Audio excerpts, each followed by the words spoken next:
pálpebra, pau e pedra. Pálpebra, fecha, incha sua personalidade. Pau é pedra, pálpebra, abra, pau é pedra. Simplicidade, pálpebra, fecha, incha sua liberdade. Pau é pedra, pálpebra, abra, simplicidade. Pau é pedra, infelicidade, infelicidade. Pálpebra, fecha, felicidade, felicidade. Em 2006, o meu programa Saúde com Vida na TV Florianópolis, precursora da Primer TV, mal sabia eu que o slogan "Por que se espera a doença para se pensar em saúde?" era, assim, uma proposta premonitória que recebi através de um sonho, que fez com que minha intuição entendesse que deveria, naquele ano mesmo, preparar todos nós a esse despertar preventivo nessa pandemia. Naquela época, não entendia o propósito de estar realizando o meu sonho, literalmente. Estava eu finalizando meu mestrado de Reiki e me via como instrumento a serviço do grande todo, como todos nós somos os alquimistas do agora. Agora, eis-me aqui, em 2023, na Primer TV, apresentando Saúde com Vida Sustentável, a rede dos alquimistas do agora. Ao responder à pergunta, no que faço a diferença para nos ajudar na cocriação de nosso novo futuro pós-pandemia, você já pensou? Meus almas, a poesia é a língua da alma, portanto a dos anjos, que nos habitam em nós. Quando despertados em essência, assim, somos todos nós anjos poetas. Alguns já iniciaram sua missão, outros ainda precisam ser despertos por nós poetas. Em iniciativas como a Poesia da Rua, queremos ver hoje. E hoje, Saúde com Vida Sustentável entrevista o criador dessa iniciativa, nosso alquimista do agora, Kalak Lobo. É escritor, poeta, romancista, escritor de 15 livros dos mais diversos gêneros literários. Seja muito bem-vindo em nossa sala de bem-estar, Kalak. Obrigado, Carla. E, primeiramente, aquela pergunta típica de psicólogo: quem é Kalak Lobo? Muito bem, Carla. Agradeço até a oportunidade de estar aqui. E realmente essa pergunta que você acabou de fazer é uma pergunta muito assim bacana. Inclusive, eu penso que esse tipo de pergunta, que ela você até citou alguma coisa de psicologia, ela é extremamente filosófica. É o que eu sinto que mais falta na nossa sociedade. Mais filosofia, mais humanismo. Essa questão de quem sou eu, que é a pergunta que você acabou de fazer, ela é milenar. Desde o começo, o ser humano se pergunta: o que sou eu? O que sou eu? E dessa resposta, essa pergunta é muito importante, porque quando a pessoa vai atrás disso, mas afinal de contas, o que sou eu? Ele também tem melhores condições de entender o que é outro, o que é a outra pessoa. Talvez muito da frieza e insensibilidade da nossa sociedade atual vem exatamente dessa questão da fraqueza, principalmente filosófica nossa. Questões maravilhosas igual essa, quem sou eu, o que é a realidade, o que é o outro, o que é a sociedade, são fantásticas. Até aproveitando, fiquei muito contente quando percebi que a filosofia tinha ido lá para o ensino médio. Mas, infelizmente, ela foi com mais uma matéria, mais uma coisa de decorar quem pensou o quê, quem sabe o quê, qual é a data, não sei o quê. E não foi com aquela filosofia que até assim mais no sentido do Sócrates, amizade com a sabedoria, querer saber as coisas. Quem eu sou? O que são os outros? Como eu conheço? Como eu sei? O que é uma ideia? O que é isso tudo que eu sei? O que é a realidade, etc. Isso seria muito precioso. E eu vou responder a sua pergunta, Carlos, mas no sentido assim, realmente da arte do artista. O Kalak Lobo é um escritor paranaense, eu adoro dizer que sou paranaense, porque gosto muito disso, que eu chamo de localismo, as pessoas gostar do local onde nasceram, onde vivem, etc. E tal. Então, sou um escritor paranaense, como você mesmo já disse, sou uma coisa meio estranha entre um poeta e um romancista. Eu escrevi 5 livros de poesia, 5 livros de romance e umas outras maluquices ali. Então, na verdade, o Calac Lobo é isso, principalmente isso. Um escritor, tem muito orgulho de ser paranaense e gosta muito de escrever. E como ocorreu esse teu despertar assim pela literatura? Então, Carla, o meu despertar pela literatura se deu mais no começo pela leitura. Eu tinha sido alfabetizado, mas a minha casa tinha poucos livros. E uma das coisas bacanas que o meu pai, ele teve um tempo assim, que viajava muito, e toda vez que ele viajava, ele trazia um gibi. E aí eu adorava ler gibi. Então, meus primeiros contatos com a literatura é uma leitura prazerosa, né, no meu entender. Então, o meu primeiro contato com essa leitura prazerosa se deu através do gibi. Então, eu adorava quando meu pai chegava, porque eu corria dar um abraço nele, mas já corria na mala dele pegar o gibi que ele tinha trazido também, né? E aí fui lendo, mas aí sempre aquela coisa do ter que ler, às vezes, várias vezes o mesmo gibi. Aí eu descobri uma coisa maravilhosa lá, que foi justamente que estava indo tal, e descobri uma coisa chamada biblioteca pública. Que E interessante. uma coisa, imagine o cara, que de repente está lá naquela lenda do Eldorado, sabe? Está naquela floresta, de repente ele abre assim e vê aquela cidade cheia de ouro, rica. Ele falou, nossa! Quando eu descobri a biblioteca pública, foi maravilhoso. Porque eu cheguei num lugar onde tinha dezenas, centenas de livros e gibis gratuitos. Um monte de gibis. Claro que eu fui atrás de todos os gibis, né? Eu ia lá na biblioteca ler os gibis. Mas, dos gibis para os livros que estavam na outra prateleira, é um passo. E aí, claro, comecei a ler. Então, meu contato com a literatura não se deu tanto através assim, vá ler um fulano, vá ler um Beltrano, esse livro é bom. Não, eu mesmo fui na biblioteca pública, e a biblioteca pública, eu adoro ela porque ela é um buffet, gente. É um buffet. Você tem de tudo, né, na biblioteca pública. E eu gosto muito disso quando eu estou lendo. Até hoje eu sou meio assim. Eu chego lá, pego um livro, não importa muito a capa, às vezes até não importa muito o autor. Importa as primeiras páginas que eu vou lendo. Eu estou com vontade de ler esse assunto que eu quero. Ou então, não, esse não vou ler hoje, esse não quero, esse não gostei, etc. E tal. E aí que eu fui remontando, né, e fazendo a minha leitura, sempre com esse voltado ao prazer, à satisfação. Então, eu sempre ia na biblioteca pública, de repente pegava 3, 4 livros, um que eu ia lendo aos poucos, levava um mês para ler ele, sempre começava com ele, daí parava um pouco, lia um outro, e aí que eu conheci, inclusive, a poesia também. Então, meu contato com a literatura se deu através da leitura e desse jeito que eu falei para você. Então, foi um jeito muito assim, diverso, mas de muito prazer, de muita satisfação e de muita liberdade. Eu mesmo escolhi os meus livros. Então, vai aqui, pessoal, né? Uma dica para, poxa, valorize a biblioteca da sua cidade, biblioteca pública, centenas de livros gratuitos, provavelmente o lugar mais rico da sua cidade, né? Perfeito. E como que foi, assim, pela primeira vez você se vê como escritor, assim? O que você sentiu? Isso. Então, Carla, comigo foi assim, às vezes, sabe aquela coisa assim, quando o pai, ou a mãe, enfim, a criança diz assim, eu vou ser, sei lá, engenheiro, eu vou ser não sei o quê. Então, ela diz, não, ela já sabe, ela tem pelo menos uma vontade, né? Quanto a escritores, não foi essa forma que aconteceu comigo. Eu jamais, na minha vida, quando era bem, né, novinho ali, eu não tinha essa ideia de eu vou ser um escritor. Eu nunca sonhei em ser um escritor. Isso foi acontecendo mais ou menos da seguinte forma. Como eu lia bastante, eu adorava aquilo era uma satisfação para mim, chegou o momento que eu disse assim para mim, mas o que acontece se eu mesmo tentar, né, escrever um poema? O que acontece se eu mesmo tentar escrever um romance? Que às vezes a gente lê um romance tipo, poxa, mas aqui podia ser assim, assado, isso aqui me inspira, né, eu podia escrever isso aqui dessa forma. E aí foi isso que eu comecei a escrever.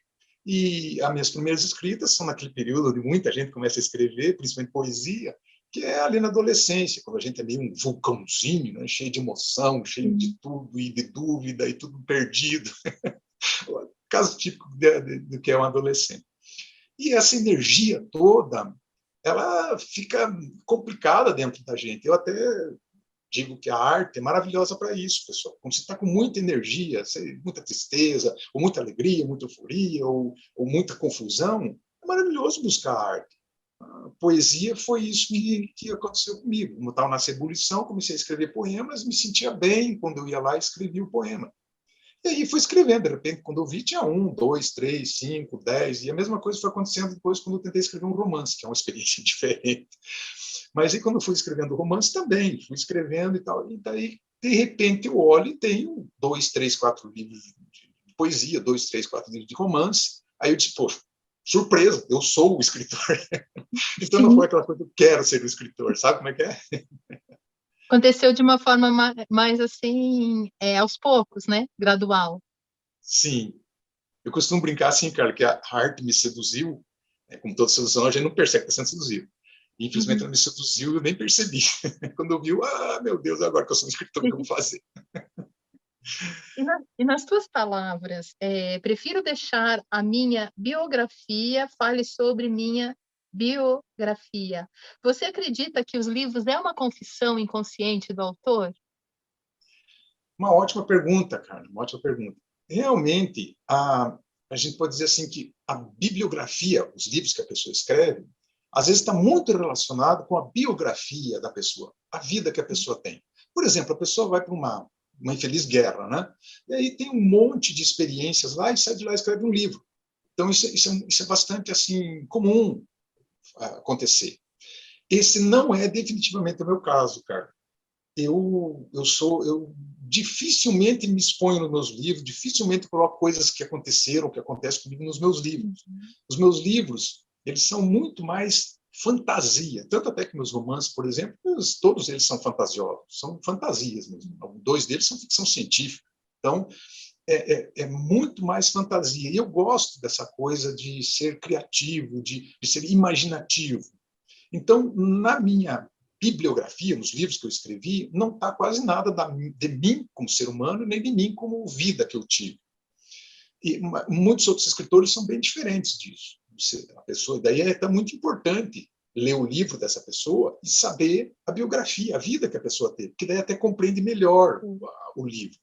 Não é esse o meu caso, sabe? Porque, como eu falei para você, eu sou totalmente imaginativo nesses aspectos, assim, e não ponho muito daquilo que tem. Até porque eu gosto muito, né? Como eu li gibi, eu lia muita fantasia, eu comecei muito na literatura mais fantástica do que na literatura mais realística. Então, Carla, aquilo que você falou, às vezes, né? Realmente a vida do autor, a vida do escritor, a vida do artista explica muito da arte dele, mas às vezes não. Então é preciso que as pessoas que gostam de um escritor, de um artista, percebam se é o caso ou não. Tem muita gente que está confundindo, às vezes, aquela coisa da persona, né? Que é aquela coisa do...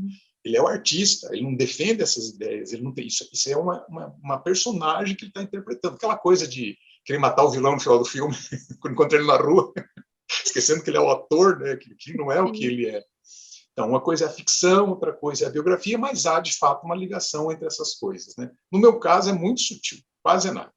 Então, por isso que eu disse ali, eu prefiro que os meus livros falem sobre o que eu sou como escritor. Até, se eu posso aproveitar um pequeno jabá aqui, fora da propaganda, claro. Eu diria assim, melhor coisa para conhecer o Kalak Lobo escritor é realmente entrar ali no amazon.com.br, digitar lá no buscar Kalak Lobo livros, vai aparecer todos os meus livros. A vantagem, eu sou fã do e-book, a vantagem disso lá na Amazon é que a pessoa pode ver uma amostra dos livros. A pessoa pode realmente entrar em contato com meus 15 livros e até perceber o tipo de escritor que eu sou, o quão variado, inclusive, que eu sou, né? Então, nesse sentido que eu digo, cara, que eu prefiro que os meus livros falem de mim enquanto escritor. Uhum. E no caso, assim, você como escritor, qual seria a diferença de escrever um livro de romance para um livro de poesia?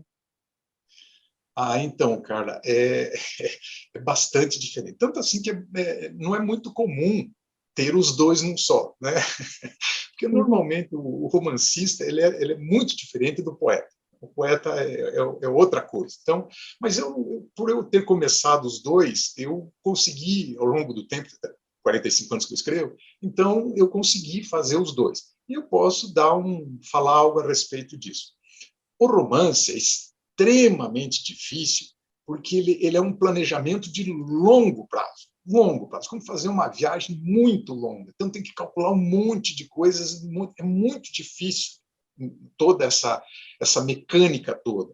Porque um romance, às vezes, leva-se 1 ano, 5 anos para ele terminar. E está lá, enquanto não termina, ele não terminou. Se o romance tiver 80% pronto, ele não terminou. O livro não está terminado, só termina quando acaba. Entendeu? Então é muito difícil escrever o romance. Além do que, é só imaginar assim, ó, tá, eu tenho uma história. Normalmente o escritor tem uma história na cabeça. A história está reduzida. Agora, como é que ele vai fazer essa história reduzida virar 400 páginas, 500 páginas, 300 páginas? Aí é que é o complicado. O poeta é o contrário. O poeta é sucinto. Mesmo que ele tenha uma coisa bem grande na cabeça dele, normalmente ele é da característica da poesia ser mais sucinta. Então, o poeta, quando eu sento para escrever um poema, eu às vezes sento, aquilo vem, vai indo, vai... De repente, em 1 hora, meia hora, um dia, sai um poema. E aí a gente vê, olha, tá acontecendo algo. Eu estou plantando, já tá colhendo aqui, né? No romance, é todo dia ali assim, planta, e parece que nunca vai colher, sabe? Nunca vai terminar. Porque nunca está pronto o romance até o final, como eu disse. Então, o poeta e o romance, escreveu o romance é uma coisa muito diferente da poesia. Eu até vou brincar aqui, cara, trazendo um grande pensador e um poeta, né, o poeta argentino, o Luiz Borges. Ele é um poeta e um pensador da literatura, e ele tem um humor assim bem interessante. E o Borges diz uma coisa maravilhosa sobre os romances. Ele diz assim: todo romance deveria ser reduzido àquelas poucas páginas que deles lembramos quando terminamos de lê-los. Na verdade, isso. Leu um catatal, não é assim, cara? Uhum. Né? E é muito interessante também, né, Kalak, quando a gente relê um livro, a gente revisita o livro, né? Exatamente. Bem isso, bem lembrado, cara, porque a gente não consegue, é da mente humana isso. A gente jamais vai conseguir terminar um romance e conseguir escrever, inclusive assim, não precisa nem ser palavra por palavra. Pode ser apenas os fatos. Porque você isso, não lembra. Aí, por isso que é bacana, às vezes, depois de alguns anos, voltar a ler o livro, o romance que gostou muito, porque vai ler de novo. Mas aí que está uma coisa bem interessante. Aí eu costumo brincar entre esses dois personagens, entre o romancista e o poeta. O poeta diz assim para o romancista: ô romancista, se escreve 300 páginas, que no final vai virar só 5, cara. Tá? Eu já escrevo 5 e essas 5 valem 300 páginas. Porque essa é a dificuldade do poeta. Se o romancista tem aquela dificuldade, né, de ficar ali escrevendo, o poeta tem aquela dificuldade. Não, mas tem que ser aqui nessa página eu tenho que arrebentar, né? Então todos, não, eu posso levar páginas e páginas e páginas. Então, veja que os dois têm as suas coisas fáceis, as suas facilidades e as suas dificuldades. Mas é muito gostoso os dois. Para a arte da rua, para lá, poesia, poesia na rua, meus amigos, é um poema escrito e descrito. Não consigo entender o suficiente para escrever o que realmente deveria descrever. Mas este escrito, proscrito, preservo e reservo, sem entender, escrevo, menosprezo, o preço, desapreço, é um apagar sem se apegar ao que realmente tem valor. O esplendor se apagar numa mente tenente de sentido, fica entendido o meu desprezo pelo apreço do peso, sem mais aliviar meu viver, nesse limiar entre o escrito e o descrito. Poesia na rua, para a arte da rua, para lá, poesia na rua, meus amigos, e um outro poema, flutuar, andando abaixo, cabisbaixo, no pó das ruas, percebe que não pode, justificando a existência por desejar voar. Continuamos a mascarar e mascarar podemos, até se afogar na fumaça. com a boca na mordaça, os olhos altivos, parecemos até meio vivos, numa subida. Não é uma subida, não é voar, não se sobe sobre o céu da cidade, não se sabe sobre o véu da cidade. Para a arte da rua, para lá, poesia da rua, aquele costume que você e sua família, minha amiga. Para a arte da rua, para lá, poesia da rua. É um poema, meu amigo, um poema, a aprendizagem, a lição, poesia da rua, aquele costume que você e sua família, minha amiga. A aprendizagem, a lição facilmente aprendida é a lição mais facilmente esquecida. Se aprende, aprender, não esquecer. Se aprende, se pode esquecer. Então, a lição da vida é uma vida de tentar não esquecer que se aprendeu a se esquecer.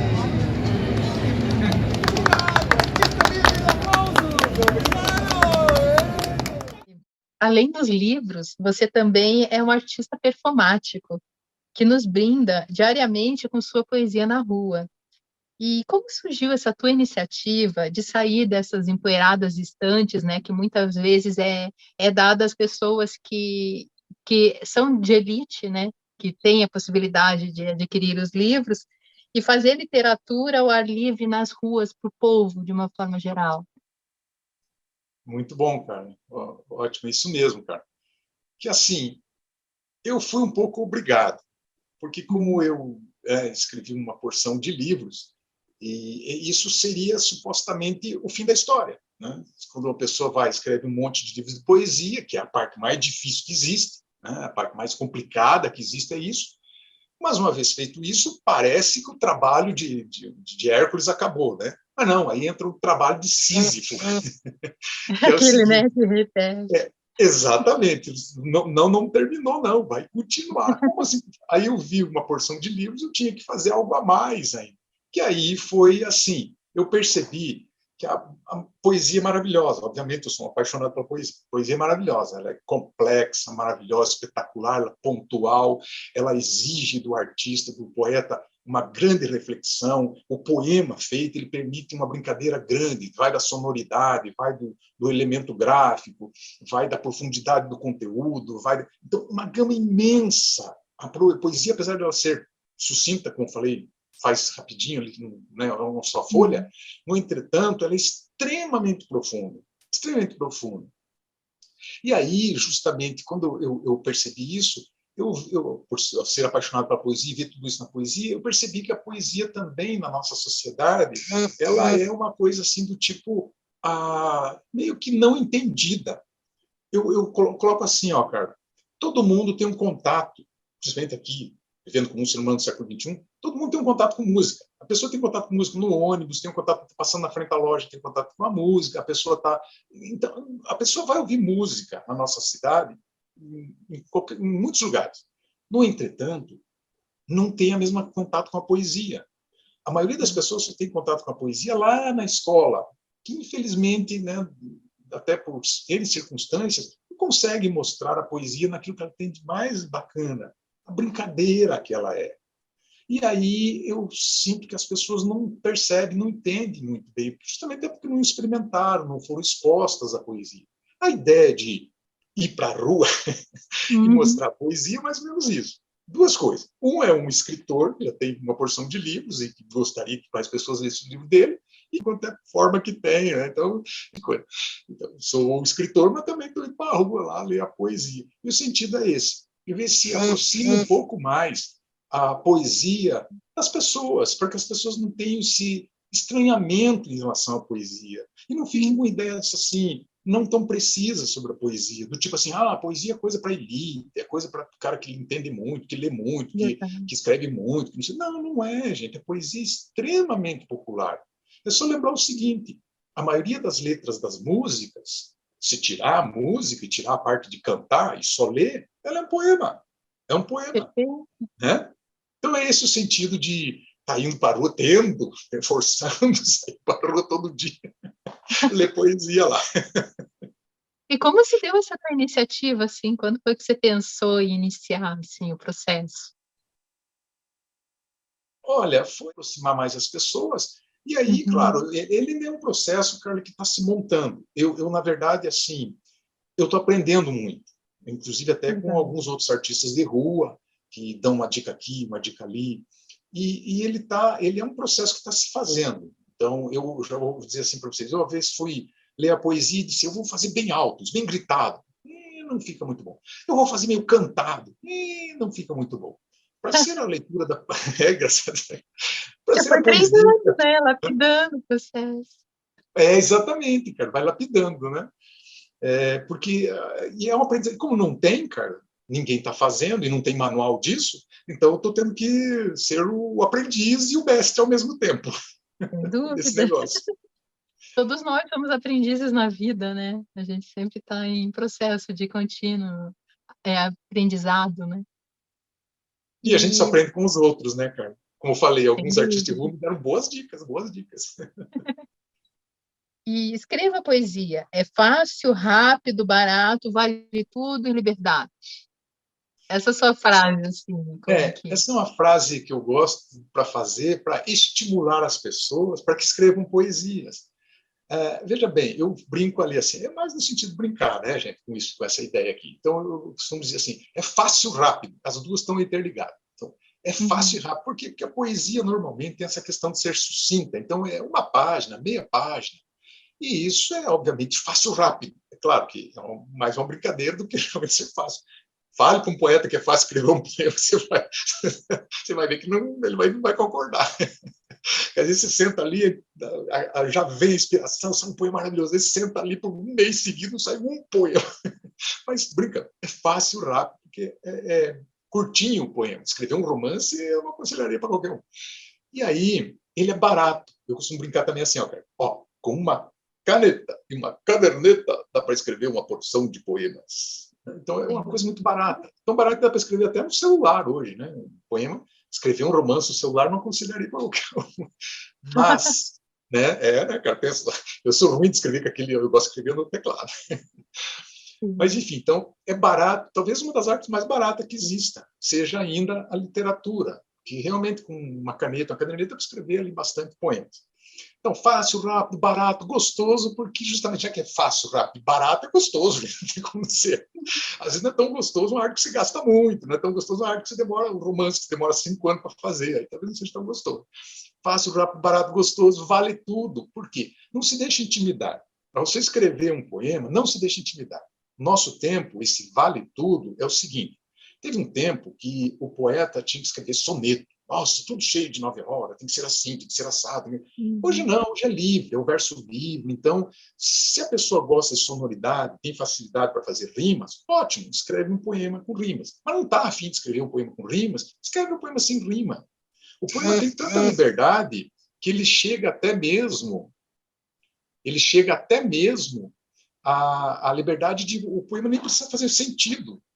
É um texto sem sentido. Às vezes o poema está focado em outros elementos, o elemento gráfico, o elemento sonoro, que não tem importância que ele fez sentido ou não. Então, esse vale tudo não deve impedir a pessoa de escrever. Mas eu sou ruim de fazer rima, eu tento fazer rima, mas não consigo. Mas às vezes não escreva poema com rima, escreva poema com o que você está sentindo, às vezes fica até melhor. Então, fácil, rápido, barato, gostoso, vale tudo, e liberdade. Por que liberdade? Liberdade porque isso é a arte na nossa sociedade. Nós, seres humanos, sempre temos fazeres. A gente acorda e tem um fazer. Um vai para a escola, outro vai para o trabalho, o outro vai fazer alguma coisa. Nós temos fazeres durante o nosso dia. Se parar para pensar, a maioria desses fazeres não nos permite grande liberdade. Quando a gente vai trabalhar, a gente tem que obedecer regras, regulamentos e tem um objetivo que a gente tem que cumprir.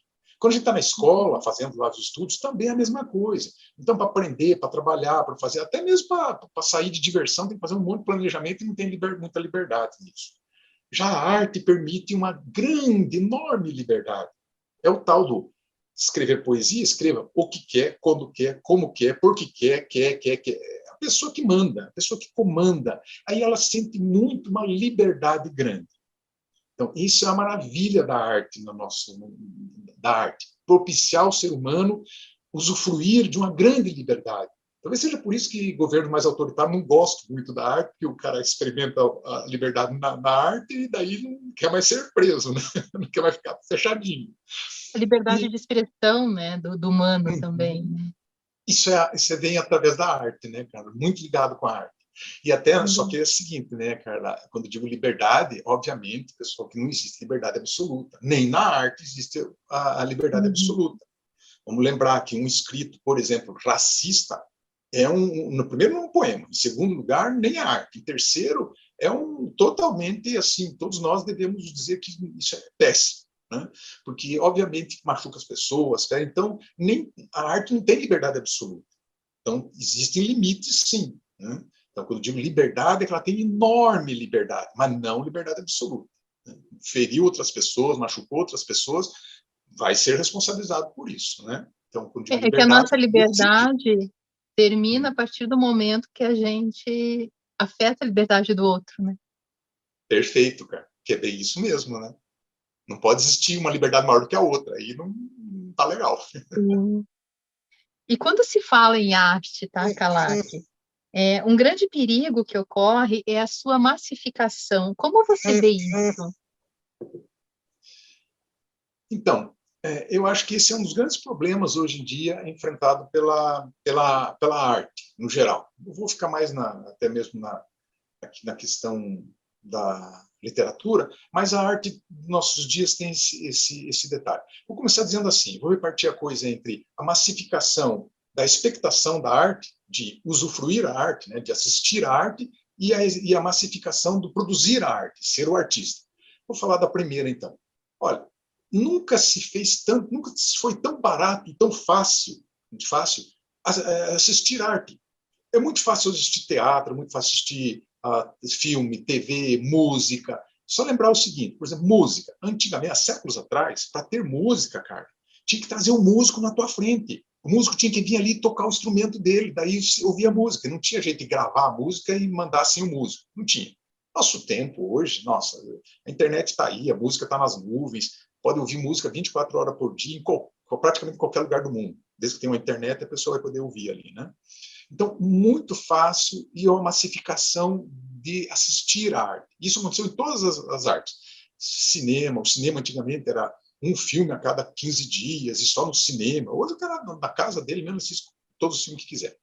Então, isso massificou, e isso é uma coisa boa, que realmente trouxe a arte para todo mundo. Então, isso é uma coisa boa. Não é tão bom, Carlos, o que eu chamo de pirâmide. Porque aí, como a arte também, outro detalhe, é que a arte nunca deu tanto dinheiro, gente. Nunca a arte movimentou tanto dinheiro quanto aí, nesses últimos anos aí, assim, nessas últimas décadas. Movimentou muito dinheiro. Dinheiro, nossa, fantástico. Exatamente por ele movimentar um dinheiro, é que aí a indústria veio e fez uma espécie de pirâmide. Ela fez assim, aqui em cima, na pirâmide, estão os eleitos nossos, que são os caras que dão dinheiro. É o popstar, é a estrela de Hollywood, é esse tipo de coisa, é o filme de Hollywood. Então, isso é o que vocês... E aí vem uma massiva propaganda em cima de todos esses espectadores, e esses espectadores, como eles não foram bem preparados, eles acabam engolindo essa propaganda e aceitando essa pirâmide. Então, o bom filme é o de Hollywood, ou boa música é do popstar. O resto não é música inferior, o resto é filme inferior, e isso é o que é questionável. Então, temos assim, quanto à expectação da arte, você tem massificação, que é bom, mas tem essa pirâmide, que não é muito boa. E na produção da arte, Carla, também. Hoje, quão barato, fácil é da maioria das pessoas fazerem quase qualquer tipo de arte. Lembre-se, antigamente, para tocar um piano, nossa, quem tinha piano há 200 anos atrás? Para escrever um livro, gente, quem há milhares de anos atrás não tinha caneta, não tinha papel, era super complicado de fazer um livro. Hoje não, hoje é tudo muito fácil. A pessoa aí com um computador pode ter um teclado ali, pode começar a treinar o pianinho ali no teclado, baratinho e tal. Depois, quando ele fica já bem aquilatado com o pianista, aí ele passa para um piano, que é uma peça cara. Então, se popularizou muito fazer arte. Por isso que também é uma coisa boa. Nunca se produziu tanta arte quanto agora. É todo mundo produzindo filme, cinema, poesia, e aí gera uma coisa assim que é um funil ao contrário. Então, do outro lado você tem a pirâmide, desse lado você tem o funil, que é o seguinte, tem muita gente fazendo arte, e para a maioria dos artistas, tem muito pouca gente vendo a arte que essas pessoas fazem, por causa daquela pirâmide que eu falei. O consumidor fica consumindo só o Hollywood e não consome um filme feito aqui, feito ali na cidade dele, que às vezes é até melhor para ele do que o filme de Hollywood, que não tem nada a ver com a realidade dele, né? Já o filme feito ali na cidade dele, às vezes tem... conheço aqui. Então, esse problema da massificação, da pirâmide, do funil, eu penso que a solução, Carla, está justamente naquilo, valorização do artista de perto. Valorize o artista da sua casa, seu filho desenha, pinta, seu pai toca música, valorize, aplauda, goste, incentive. O artista ali do seu bairro, da sua cidade, valorize, converse com ele, o artista vive de aplausos. Se der um aplauso, ele continua um bom tempo só se alimentando desse aplauso pequeno. E isso é muito importante, muito bacana, porque isso vai fazer com que resolva o grande dilema da massificação da arte. A arte de perto, valorizar o artista de perto. Prefeitos de pequenas cidades, de médias cidades, mesmo de grandes cidades, deveriam abrir sempre mais espaço para o artista da cidade, o artista do bairro, o poeta do bairro, o músico do bairro, o artista gráfico do bairro tem um espaço para ir lá e mostrar para a comunidade dele o que faz. Tem um trabalho feito nas favelas. Aplauso para essa turma. Mas isso precisa ampliar mais ainda, justamente a nível de cidades. Isso seria uma grande coisa. Ajudaria muito a arte em si, a arte como um todo. Né? Sem dúvida. E, ao teu ver, numa mudança de paradigma necessária nessa pós-pandemia, dessa antiga competição para uma nova visão de cooperação, quais seriam as práticas preventivas em sustentabilidade humana que Kalak Lobo faz a diferença para nos ajudar a co-criar esse novo futuro pós a pandemia? Olha, cara, eu tenho um poema que ele é assim, as primeiras frases dele é assim: a lição facilmente aprendida é a lição mais facilmente esquecida. A pandemia nos ensinou, esfregou na cara da humanidade uma porção de coisas. O quão importante um ser humano é para o outro. Isso foi a lição que a pandemia mostrou para todo mundo. Mais do que isso, a preciosidade das pessoas. Mas acabou a pandemia e esqueceram, né? Foi embora esse conhecimento, infelizmente. Então, é preciso que insista-se nisso. A importância para nós, seres humanos, que tem outro ser humano. A importância para nós, ser humano, que tem aquilo que é feito por seres humanos. Olha, a indústria está cada vez melhor e vai cada vez ficar mais e mais melhor. Quer dizer, a indústria hoje já não... Se fazer um vaso, a indústria faz um vaso hoje perfeito, magnífico, faz milhares daqueles vasos, tudo igualzinho, tudo perfeito, tudo fantástico. Mas ainda assim, nós seres humanos gostamos muito de ir lá comprar o vaso do artesão, que não é perfeito, que tem rachadura, que quebra, que não sei o quê, mas que é feito por ser humano. Inclusive, quando vai comprar lá da indústria, não tem nem conversa, né? Quando vai comprar do artesão, dá para conversar com ele, como ele faz, como é que ele consegue fazer, nossa, eu não conseguiria fazer o que você faz. Então, essa coisa do ser humano para o ser humano. Infelizmente, nós desaprendemos essa fantástica lição. E era preciso recapturar isso. Isso eu acho que a minha contribuição, você perguntou da minha contribuição, é humildíssima. Né? O máximo que eu posso fazer é valorizar a arte. Aí estou eu com a poesia na rua, estou tentando alguma coisa com a literatura aqui, né? Que a literatura e a arte ajudam nós, seres humanos, a ser mais seres humanos. Olha, o ChatGPT, que é, né, a IA, aí ele só vai crescer daqui para frente, ela é capaz de fazer um poema. É capaz de fazer um poema assim, tranquilamente. Mas não tem conversação depois disso. Quando um humano faz um poema, se chegar perto do poeta e começar a conversar, aliás, quando vê o poeta, conversa com o coitado, ele está precisando que você converse. Não é verdade, cara? A interação é necessária, né? Exato. Os artistas são, no geral, assim, mas já uma característica bastante humana. Então, o ChatGPT vai conseguir fazer poemas, mas se chegar para ele para conversar com o poema, olha, eu gostei do seu poema, o ChatGPT não vai dar nenhum sorriso para você, não. É linguagem artificial, né? Exatamente. Se conversa com outro, de um ser humano para ser humano, é outra coisa. Né? De um ser humano para uma IA, não tem o que fazer, gente. A IA não sente nada, principalmente essas IA iniciais aí, que não são apenas imitação de inteligência, elas não são inteligentes ainda. Mas é esse que é o detalhe, vai vir cada vez mais isso aí, e o que vai, a robotização, a inteligência artificial, tudo isso vai crescendo. E o que sobra para nós, seres humanos, é aquilo que só nós temos. Ser humano. Ser humano. E ser humano para ser humano. Eu acho que é nesse sentido, cara. E quais seriam as tuas dicas para quem quer começar a escrever, ser escritor, assim? Escritor iniciante, na verdade. Olha, Carla, aí eu vou realmente... Essa é uma resposta que eu não vou ter como dar, porque é o seguinte, eu me considero, inclusive, um escritor iniciante, nos dois sentidos. Apesar de ter 15 livros, bastante livros, eu ainda me considero que eu tenho muita coisa para aprender ainda e para escrever diferente. Eu só posso responder essa tua pergunta na seguinte forma, né? Já que somos iguais, eu e qualquer pessoa que esteja começando a escrever agora, somos iguais. Apesar de ter 45 anos de escrita e ter 15 livros, e o pessoa também está escrevendo o 10º verso, o 10º poema dele, somos iguais. Somos iguais. Somos iguais. O conselho que eu posso dizer é o seguinte, a única coisa que mantém um escritor e um artista chama-se persistência. Se você escreveu 10 poemas, continue. Não pare, não pare, não pare. Se você continuar escrevendo, você vai se tornar realmente um poeta maduro. Se parar, dificilmente. Então, o único aconselho é isso. Não pare. É não desistir do caminho. E no caso, assim, tem algum evento à vista para a gente poetizar o mundo, assim? Então, cara, aqui em Curitiba, pelo tamanho da cidade, em termos de poesia, de literatura, é pouco o que acontece. Aliás, acho que em termos de arte total, pelo tamanho da cidade, obviamente. Embora que, ao longo do tempo, e o pessoal atual, eles tentam fazer realmente um espaço, abrir espaço maior para todos os tipos de arte.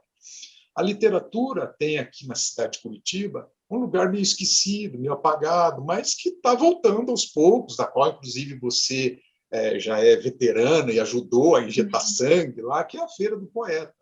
É um lugar assim que eu só vi em Curitiba, talvez tenha em outras cidades, mas é o lugar do poeta, o que é incrível, aplauso para isso.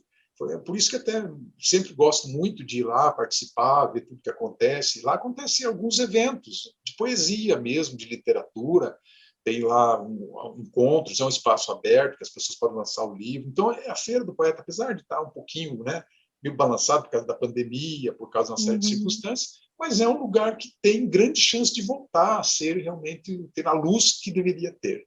Então, na Feira do Poeta, volta e meia tem ali umas... Eu mesmo já consegui fazer um evento lá, eu gostei muito, adorei muito, foi muito bacana, os poetas que compareceram, vários poetas diferentes, com várias poesias diferentes, isso foi maravilhoso.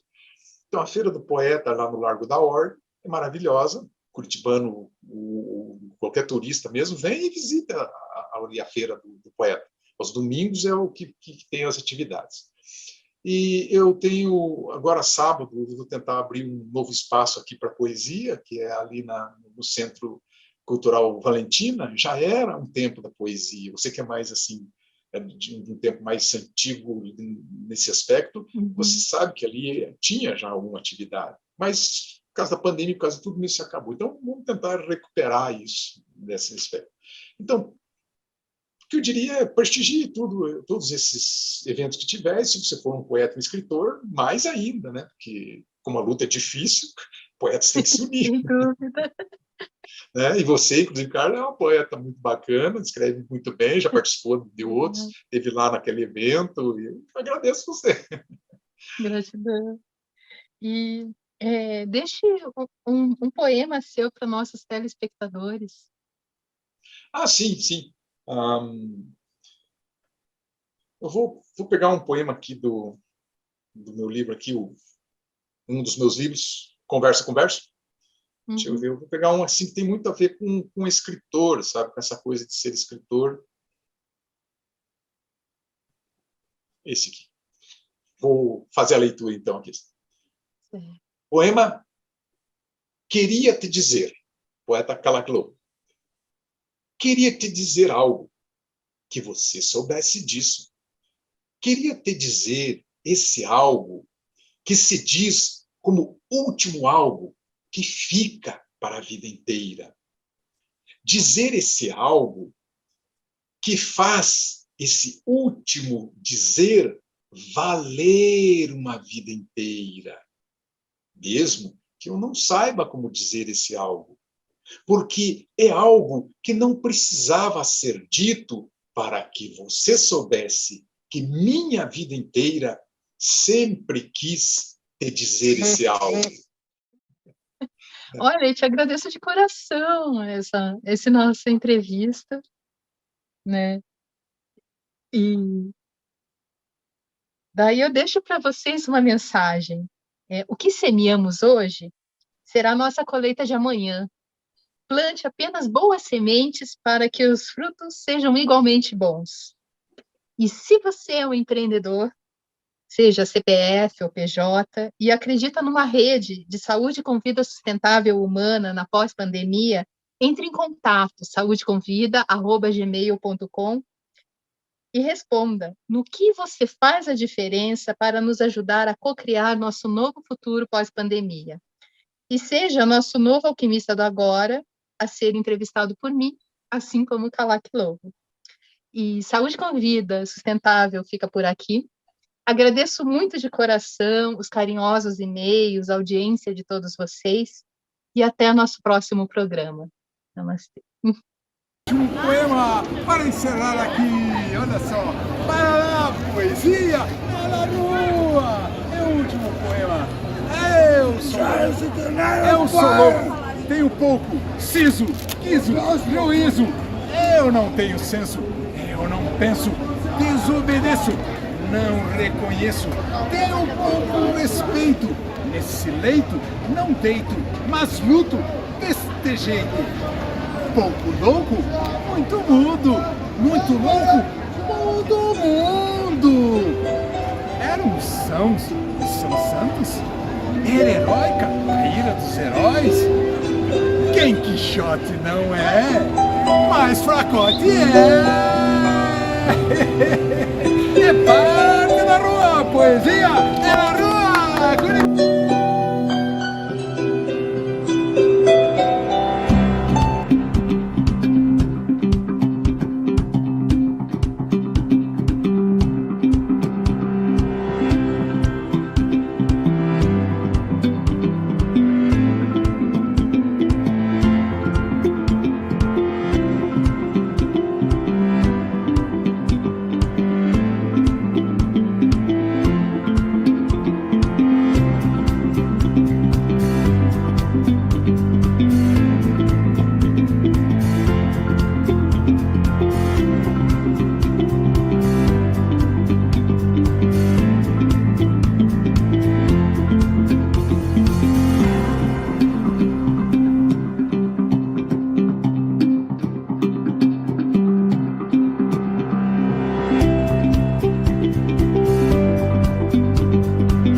Este programa é uma produção independente. Todo o conteúdo veiculado é de inteira responsabilidade de seus produtores.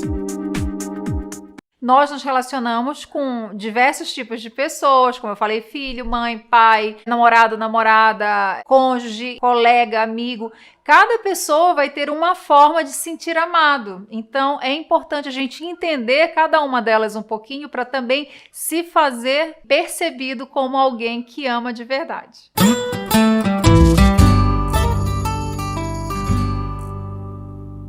O tema do café de hoje é a respeito das 5 linguagens do amor, do best-seller de Gary Chapman. Esse livro, basicamente, o que ele fala? Que não basta você amar alguém, é importante nós falarmos a linguagem do amor dessa pessoa. Então, como é que isso funciona na prática? A pessoa, ela se sente amada, ou você pode pensar em relação a você. O que faz você se sentir amado? Não adianta apenas amar. É importante que a pessoa ela tenha essa percepção desse amor. E ele dividiu em 5 linguagens. Mas existem mais do que essas 5 linguagens do amor. Mas essas 5 seriam linguagens universais para nós já começarmos a nos situar em relação à forma como nós nos sentimos amados. A primeira linguagem do amor, palavras de afirmação. Sabe aquelas pessoas que o tempo todo elas sentem valorizadas quando elas são elogiadas, quando elas fazem alguma coisa e a pessoa ela dá valor para aquilo que ela fez? O elogio, para quem não tem essa linguagem como principal, parece, nossa, como a pessoa é carente, precisa o tempo todo ser elogiada. Só que não é assim que funciona. O que é interessante a gente, independente da nossa linguagem principal, dentro desse estudo ele fala que a gente tem uma linguagem principal e uma outra secundária, mas o que é importante a gente entender? Nunca a gente pode subestimar aquela linguagem que não seria a nossa primária ou secundária.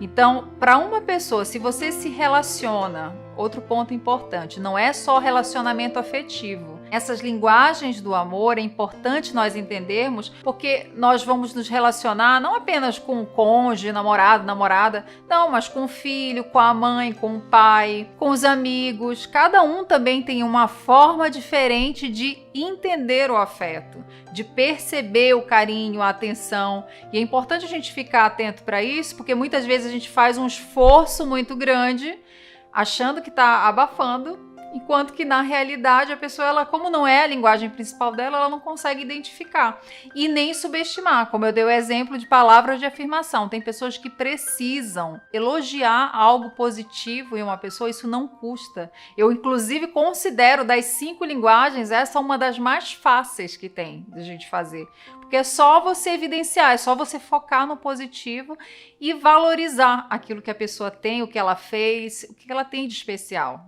Então, palavras de afirmação é uma das linguagens do amor. A segunda linguagem que eu vou falar para você é presente. Se eu falei que a primeira, ela seria uma das mais fáceis, porque é muito fácil a gente elogiar alguém e basta, mesmo que não seja a sua principal, basta você estar atento e fazer isso uma prática, um hábito, depois ela se torna algo natural. Mas presentes já é algo que exige uma função a mais, né?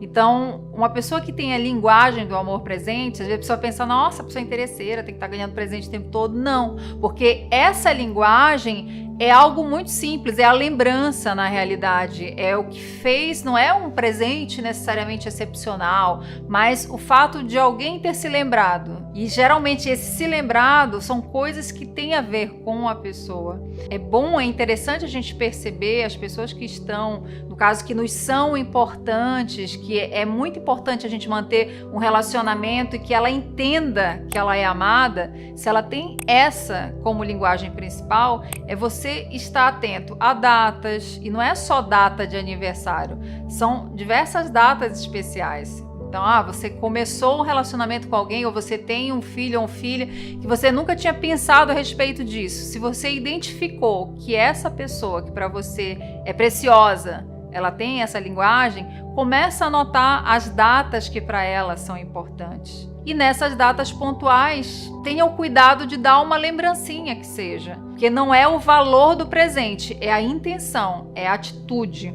A terceira linguagem é atos de serviço. Particularmente é a minha linguagem. O que seria atos de serviço? É aquela que você vai fazer algo em relação a alguém que para você é especial. Então, pessoas que têm essa como linguagem principal são pessoas que adoram quando, por exemplo, alguém faz uma comida especial, quando alguém resolve algum problema que para você vai facilitar a sua vida. Então, quando você tem alguém especial que tem essa linguagem, procure ver o que você pode ser útil em termos de atitude mesmo, de fazer alguma coisa que faça diferença positiva na vida daquela pessoa, de tornar a vida dela mais fácil. Então, quem tem essa linguagem de atos de serviço, a pessoa ela fez aquela comida especial, não é para deixar a pia cheia de louça suja, tipo assim, já fiz a minha parte, porque isso não funciona como ato para quem tem essa linguagem como principal. Então, a pessoa ela faz e ainda lava. Então, assim, tem muitas formas de ajudar, de ser útil, de se preocupar realmente em tornar a vida da outra pessoa